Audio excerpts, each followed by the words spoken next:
Yo, all artis Jenglong Jaya.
Jenglong Jaya.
Gayeng tenan ya, Nduk. Iya ya iya gambyak ya. Nduk, ana apa ya? Sing dianti-anti wis dadi bukti ya, Nduk. Bungae ngati tanpa pepindhan dene aku kelawan kowe bengi iki bisa nyangik apa dening limbuk. Ana ngendi yo? Ya kuwi ana desa Kedung Reja. Utawa desa Besi. Iya ya iya. Seneng atiku ya ya. Tenan kok. Jan gayeng tenan. Ora ngira babar pisan Lamun aku kelawan kowe bisa sowan ana kene ya, Nduk. Iya ya iya. Kuwi jan-jane ujube apa to, Nduk, yen pancen kowe ngerti? Bengi iki aku kelawan kowe ditimbali ana kene ana desa Kedung Rejo kene, Yung. Ya kuwi bengi iki mengeti hari wayang sedunia utawa hari wayang nasional, Yung. Oh iya iya.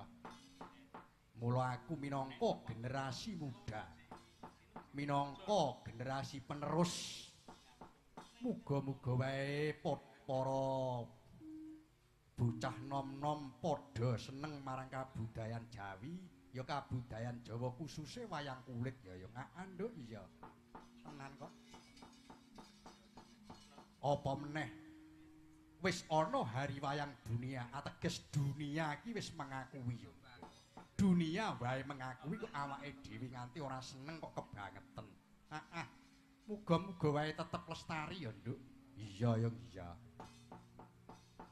Kejaba saka kuwi, Nduk.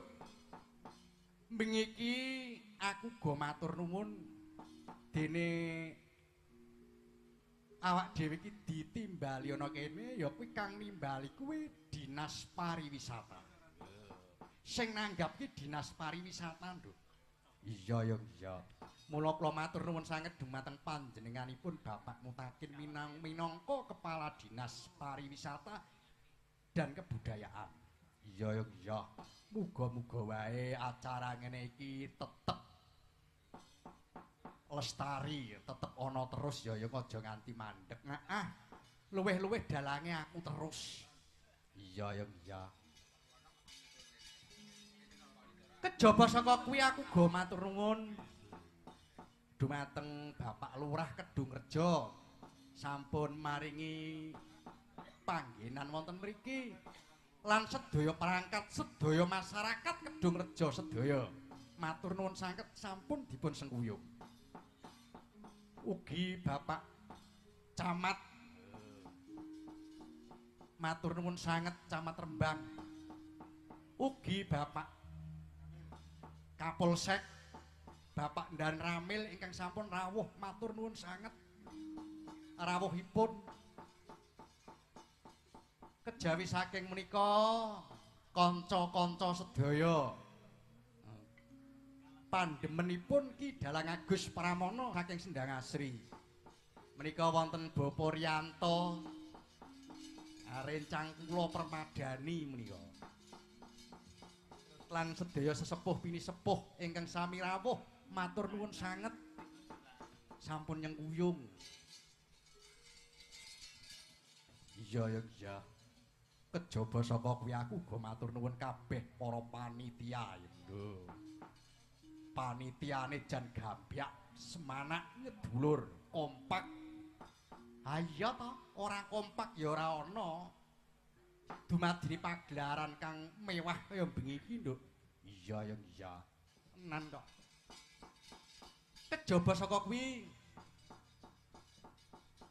aku go matur nuwun banget dumateng sedaya, matur nuwun dumateng live streaming. Live streaming saking pariwisata. Iya ya iya. Ingkang dipun pandhegani Mas Iril saha Mas Ferry. Lan disengkuyung Muji Perdana Sound System. Iya ya iya. Matur nuwun banget. Bengi iki tak gawake kanca komplit saka Sanggar Jenglong Jaya.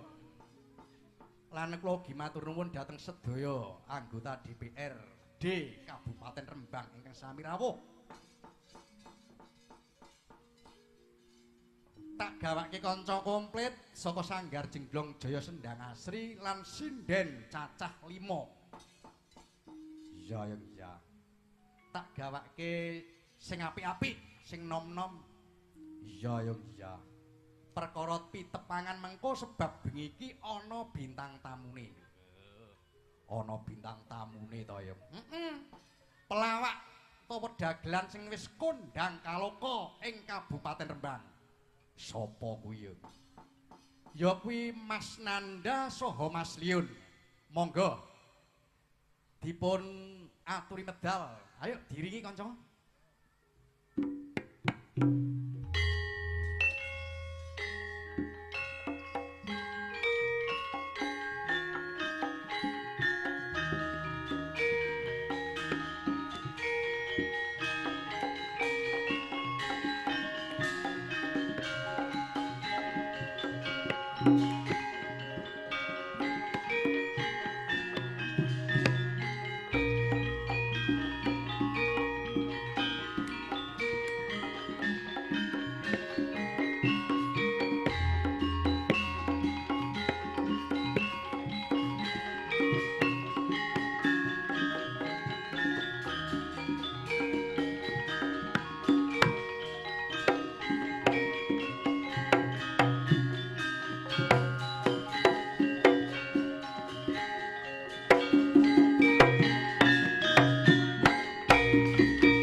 Lah nek moklekno boyokmu pisan ora apa-apa, pindho ora apa-apa, ngasih ping 5 iki. Lho, nek aku iki kan ya manut kalian Pak Dalang. Lah kok manut karo Pak Dalang? Lho, Pak Dalang menika lho sing ngendang. Iki ya sing termasuk sing ngendang barang ngomongi. Lah sing ngawiti cangkemmu kok. Lho, ngono nesu. Lah kok ora nesu iku. Lah kene, awakmu rada cilik leng aku kaya sapi Brahma ngene kok. Kon ngono iku lho. Lah mulane wong iki nek iso kan kudune diet gak ngono. Piye? Diet. Wis diet aku anggerawan ora mangan tapi nak bengi tak dietno. Lah ora padha wae omong-omong kok iso. Sugeng dalu Pak Dalang. Sugeng dalu Mas Anda. Alhamdulillah saking kepanggih kalih panjenengan. Pripun kabaripun? Alhamdulillah. Sae. Sae, Mas. Alhamdulillah. Nggih. Panjenengan menika sansaya suwe sansaya Wah, bagus. napa nggih lho. Sansaya suwe sansaya mabyur. Wah, Wah, luar nggih. biasa. Matur nuwun. Sehat nggih? Sehat, Mas. Alhamdulillah. Barokah, Nggih. barokah. Menika Nggih. kanthi adicara Hari Wayang Dunia yang ke-7. Ketujuh Mas Nanda. Menika sowan wonten Kedung Rejo. Kedung Rejo. Nggih menika desa sing atose ra karuan. Kok iso atos? Besi. Oh iya. Besi menika atos nggih. Alhamdulillah. Iya, iya. Jenengan lak sehat to? Oh, sehat. Kalian kanca-kanca wau. Kanca saking Jenglong Jaya. Jenglong Sehat Jaya, sedaya. Sehat Mas. sedaya. Nggih. Kalau wau berangkat saking dalam jam pinten? Jam 6:30, Mas. Jam setengah Setengah 7. tujuh. Walah. Jan apik tenan menika Jenglong Jaya. Enom-enom panjake. Wah, nom-nom sing tuwa ra tak jak, Mas. Sing to mboten jak. Nggih. Lah sing gender niki kok pun sepuh. Kula tak delikke, Mas. Jenengan delek nggih. Entak kok ngarep dhewe. Nggih, pokoke kula ndedonga. Nggih, Mas Nanda. Muga-muga dumateng sedayanipun para rawuh ingkang rawuh mriki muga-muga pinaringan sehat bagas waras. Amin. Muga-muga rezekine ora lokak nanging tambah sansaya kebak. Menika ndongane kula. Nggih, Mugi-mugi menika Hari Wayang Dunia yang ke-7. Yang ketujuh. Menika awake dhewe kedah melestarikan Oh, nggih. dan menjaga muga-muga tansah jaya-jaya lan jaya. Neng kabeh mau kudu ana sing nanggap, Mas. Lho. Nek ora ana sing nanggap ya piye nek nglestarekke rak ngono to. Nggih. Lah menika lak ditanggap kalian napa panjenenganipun Bapak Mutakin. Mutakin, Nggih. Kepala Dinas Pariwisata. Pariwisata. Terus wonten panjenenganipun Bapak Absanto, Nggih. wonten panjenenganipun Bapak Pri. Lah menika alhamdulillah jenengan menika ditanggap teng mriki. Nggih, matur nuwun sanget Mas kula. Nah, menika ngepasi wonten napa sanjane niku Wayang Dunia, Hari Wayang Dunia yang ke-7. Pitu menika pitulungan. Wah, ya Nah, pitulungan. alhamdulillah angsal pitulungane urip panjenengan saged mayang teng mriki Amin, sehat, nggih. kula nggih sehat. Nggih. Lah, ngomong anyuk munyuk. Lah kok aku rambut sambung blas iki ora gelem ngomong iki lho. Lah kowe wis ngomong, lah kowe wis pegel urung. Ya nak ngomong ke pegel ya pegel aku wis ngomong. Lah nak pegel kok ngomong terus. Berarti aku mbok kon menang. Meneng gentenan ngono lho. Berarti nak ngomong. Yon, kowe urung salaman karo aku lho. Nggih. Ora tak blonjo sesuk kowe. Sugeng dalu, Pak. Nggih, sugeng dalu. Pripun kabarku, Pak? Lho kabarku to Mas Lion. Lho, lah nggih sugeng dalu. Pripun kabariku? Kabarku apik, Mas. Lho, kabarku Pak.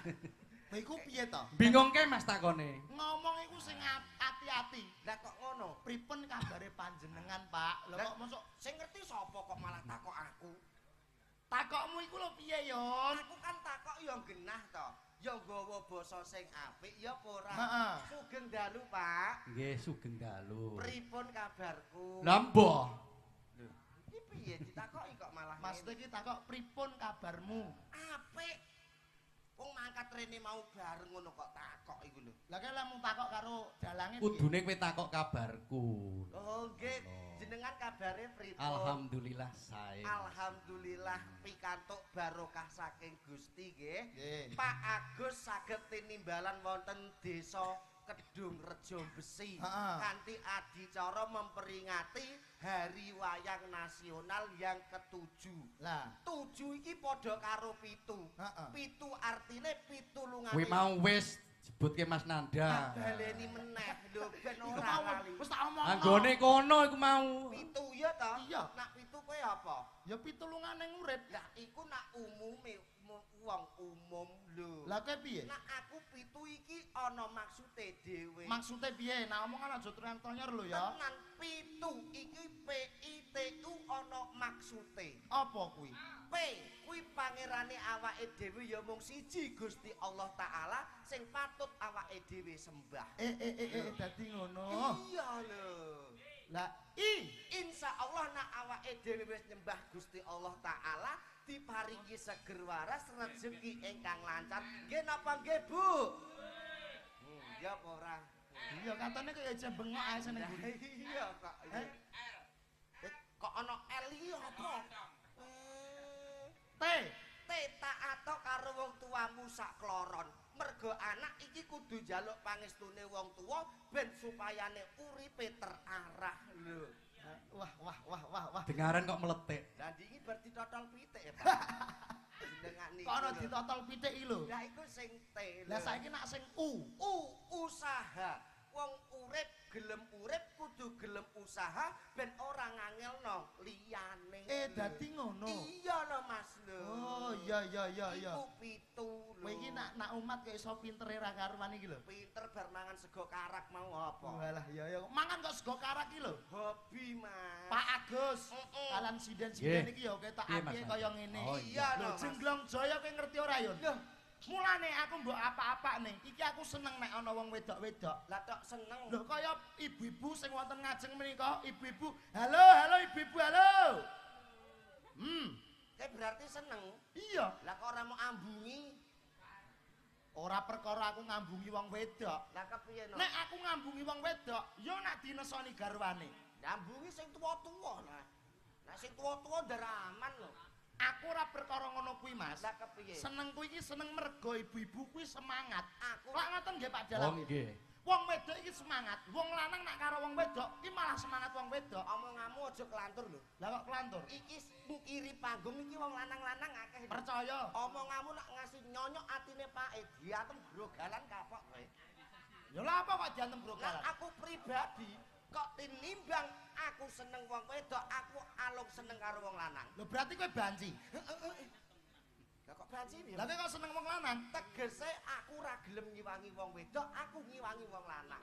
Lho, Mergo aku dilairno nek jagat iki lanang, paribasan pitik jago sing larang regane. dadi ngono. Iya no. Tapi wong wedok iki luar biasa loh, Mas. Kok luar Wis biasa. disahkan negara. Wong wedok itu adalah tiang negara Republik Indonesia. Lho wong lanang ya wis disahno negara. Apa? Wong lanang iki tiang. Lho, Apa? jaler. Lah nak jogdek biyen iki ya tiang jaler omonganmu iki. Tenan apa ora? Hah? Tenan apa ora? Iya. Lah yo kok ngamuk kowe. Tapi wong wedok kan apik. Apike Lho, kowe ora ngerti lho. apa? Wong wedok besi Heeh. tangi turu. Heeh. Sing digoleki apa? Apa? Bojone. Apa? Wong wedok mesti tangi turu sing digoleki bojone. Omonganmu Sinden-sinden ngene iki. Tangi turu sing digoleki apa? Apa? Anake ngadusi anak. Nggih napa nggih, Mbak? Lho, omongmu kok kaya telo godhog le. Kok empuk. lah piye? Aku ora percaya. Lah kok ora percaya? Wong wedok nak jaman tahun 70-an aku percaya. Nak tangi turu masak. Iya. Ngopeni bojone, Iya. ngopeni anake, tangi turu sing digoleki keluargane. Iya. Tapi wong wedok saiki tangi turu sing digoleki ora anake yo ora bojone. Lah sing digoleki apa? HP. Nggih apa nggih, Pak? Lho, mulane aku ora gelem ngiwangi wong wedok. Lho tapi wong wedok ora hidup wong lanang. Ayo kowe. dijajali ana sing hidup. Hidup wong lanang. Lah panjak-panjak semene kok meneng ae. Lah cen nulung tak kongkon kok. Jajali. Hidup wong lanang.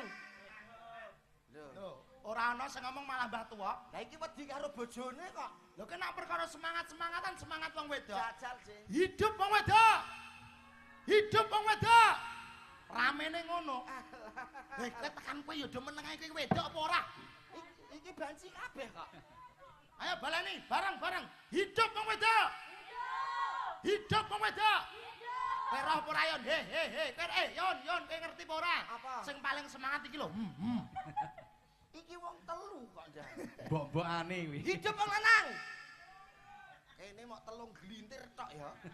Ora apa-apa sing penting aku membela seorang laki-laki. Aku membela perempuan. Apa kok mau bela? Loh, dalange kok ora ngomong hidup. Hah? Dalange. Wedi karo sing wedok kok.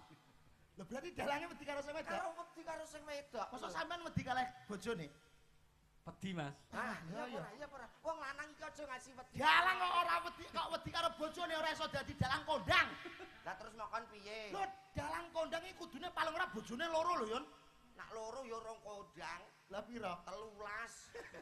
Ngomong ngamu. 13 yo kakean kok iso. Ya bentang poklek kok. Wong wedok iki perjuangane angel lho, Mas. Perjuangane nggo napa? Wong wedok iki meteng. Meteng. Meteng ki abot. Abot. Abot lho, gembol sangang sasi 10 dina. Lho abot wong wedok ijeh urung nglakoni nak pas loro iku ya, Mbak. Sing jenenge perang cakil ya. Sing lara iku lho ya ngeden-ngeden iki lho. Perang Bratayuda. Sing meteng iki lho, perang Sabil. Perang Sabil, perang Cakil nyokot tuntum kono. Omong ngamu iki. Lah karo ndelok wayang. Berarti wong wedok peh meteng lairno rekoso. Rekoso. Berarti wong meteng rekoso ki nek arep liya takok iki lho. Tiang meteng rekoso, Bu. Rekoso napa mboten? Rekoso. Rekoso. Rekoso. Lah nek rekoso wong wedok kok metang-meteng. Ya apa ora? Jajal sinden iki lho takoki anake wis ana sing telu lho. Iku sing jenenge rekoso, iku justru jenenge penaken. Lah nek umpamane wong wedok ora metang-meteng, wong lanang bar mergawe, keselen terus njaluk karo bojone kira-kira nak bojone mau ape ditukno sapa? Lho, tuku ah. Lho. Dhe duwe wong lanang nek. Nggih napa gede? Tuku, Dek. Tuku mening-mening kok. Lah iki kok nggih kok banter. Lah iki kulino kok. Iya apa ora lho. Oh, kamu kok kulino. Justru iki sing rekoso. Iso ae. Justru sing rekoso iki wong lanang. Lah kok iso? Sunat. Lho sunat kok rekoso ora ngarep rekoso ayo. Lho sunat diketok. Lho ketok mok sithike kok. Lho mantrine nak ngantuk dak kepoken. Lah nak ngono doktere nak wong wedok, lah nak suwek ombo. Lho lha apa? Kok wong wedok suwek ombo? Lah nak iku apa nglairno? Kan dijahit. Ya apa ora? Iya, lah wong lanang ora dijahit. Dilem saiki ya. Dilem Alteko. Ora panas ngono piye? Yo justru wong lanang iki sing berat. Pokoke hidup wong lanang. Semangat Ade. Hidup wong lanang. Hidup wong wedok. Hidup wong wedok. Hidup wong lanang. Kowe ya apa ora? Kok rame cah? Lho rame iku ning kono. Lho, ono Pak Jajal panjakku lho, Yun. Panjakku jajal. Hidup wong lanang. Agek do sadar iki agek do sadar. Sadar piye? Mulane gelem ngomong hidup, ya apa ora lho wong lanang Mas lho. Ora piye-piye lah, wong lanang iku tetep menang wong wedok. Lah kok iso? Ate hidup-hidup wong lanang lah. Sing iso hidupno wong lanang iku ya wong wedok. Ora ana wong wedok, wong lanang ora iso hidup. Lah sing iso ngidupno wong lanang ya wong wedok. Ora percaya. Kok ora percaya jajali sindan iki kon nyedak iki lho dalange. Kok ndara awake hidup. Ora percaya. Lah kok ora percaya? Wong lanang anggere jam 3:30 pajar hidup dhewe. Nggih napa nggih? Ya apa? Lho nek iku wong lanang sing enom, lho nek wis tuwa-tuwa iku, ndara dicagaki tunggakan. Tegese hidup dhewe iki 3:30 tangi turu ya to. Iya. Iki netepi kewajiban salat subuh. Dadi ngono. Masamu hidup apa? Tak kira hidup piye ta piye. Yo ora no Mas. Aku terus kaget makbul ngono lho ya. Aja kaget engko mundak. Dadi wong lanang karo wong wedok iki padha wae. Padha wae.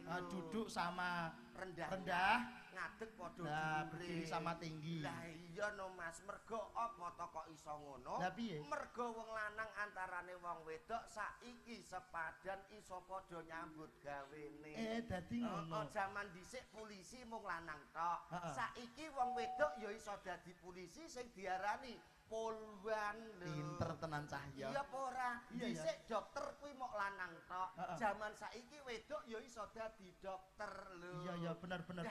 Lah kowe jarene ndingi pas ning embongan, kowe jare engkel-engkelan karo Pak Polisi. Ah, kurang sithik jotosan tenan. Kok aja ngono lho, wonten Pak Polisi lho. Lho tenan kok. Aku iki nak ngomong apa anane. Lah kowe mosok kok kowe rakyat biasa kok wani jotosan karo polisi? Mergo aku bener lho. Lah kok iso? Lho wong Jawa iki nak bener aja ngasih wedi. Karena membela kebenaran nggih napa nggih? Lho, aku tukaran. Kok tukaran biar ceritane? Ceritane piye? Tukaran aku kan omahku Kaliori. Iya. Lah aku dolanan arep mara nek galunan. Ditilang nek embungan. Aku numpak motor enak-enak. Dok. Motormu apa? Alfateka ngono kok. Kok dok ora penak blas. Lah nalpote tak bedel sithik kok. Iya. Dok. Lah ana polisi nek ngarep. Polisi? Nek ngarep. Nek ngarepmu nilang. Iya, aku disemprit mak. Tit ngono. Kowe terus piye? Aku sebagai warga Indonesia yang baik, aku leren. Ya apa ora? Aku ditilang. Kamangka aku SIM nggawa.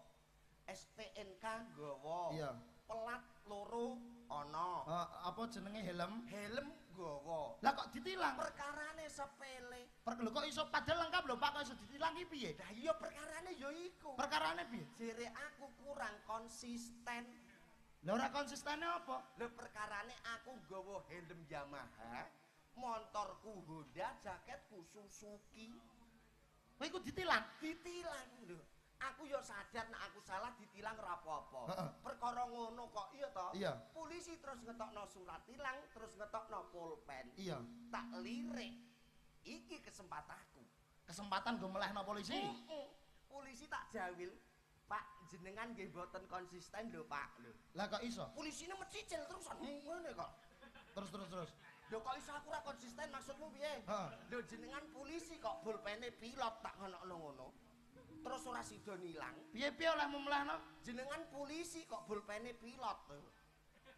Lho ki ku piye lah yon? Piye no? Pulpen iku yo lumrah yo pilot.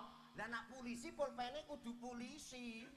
Lah kok dagelan kok motormu kok ora dagelan? Lho motorku dagelan Pak polisi ora kok berturu. Lah kok iso? Angger dino ana tabrakan. Lah kok tabrakan? Angger tak selenger tak oglek jries motorku guyu. Ho. Gak ngono.